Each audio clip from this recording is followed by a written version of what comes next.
যে এখানে গোপাল ঠাকুর পড়েছে টুপি, এইখানে সান্তা ট্রি, আর এইখানে অ্যানি শুয়ে আছে। দেখো ঠাকুরের দিকে মুখ করে। অ্যানি আমাদের ঠাকুরের দিকেই মুখ করে শোয়, কিন্তু এখন ও জানে একটু প্রসাদ পাবে, তো সেই কারণে। যদিও আমাদের কাছে তো যিশু ভগবানের দূত, সেই জন্য আমার মনে হলো সিংহাসনের কাছেই আমি সাজিয়ে রাখি এই ট্রিটা। ব্যাস, এবার পুজো হয়ে গেছে, ঠাকুরকে প্রসাদ দিয়ে এবার আমি দেবো হচ্ছে অ্যানিকে। হারিয়েছে মিহমরের কেক এসেছে, এবার অ্যানি এখানে ঠাকুরের প্রসাদ পাবে, সেই জন্য শুয়ে আছে।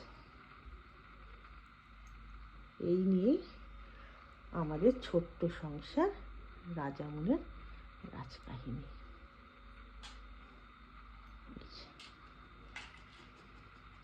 যতক্ষণ না প্রসাদ পাবে ততক্ষণ এখান থেকে উঠবে না।